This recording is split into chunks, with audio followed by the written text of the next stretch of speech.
दिनांक 3 फेब्रुवारी 2026 रोजी पहाटे 4:45 वाजता रेल्वे स्टेशन रोड तांदुळवाडी शिवारात भरघव वेगाने जाणारी एक संशयित पिकअप गाडी दिसली।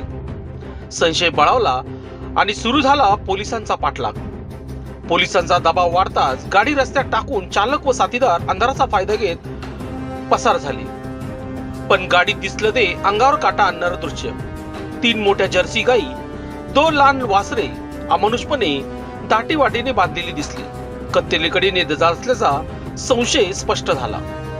राहुरी पोलिसांनी क्षणाचाही विलंब न लावता जनावरांची सुटका केली आणि 4,30,000 रुपयांचा मुद्देमाल जप्त करत गुन्हेगारांच्या मुसक्या आवळल्या। या प्रकरणी महाराष्ट्र पशुसंवर्धन कायदा व मोटर वाहन कायद्यानुसार अज्ञात आरोपी विरोधात गुन्हा दाखल करण्यात आला आहे। ही धडाकेबाज कारवाई अल्यानगरचे पोलीस अधीक्षक, श्रामपूरचे अप्पर पोलीस अधीक्षक आणि उपविभागीय पोलीस अधिकारी यांच्या मार्गदर्शनाखाली राहुरी पोलीस स्टेशनचे कर्तव्यदक्ष अधिकारी व जवानांनी केली आहे।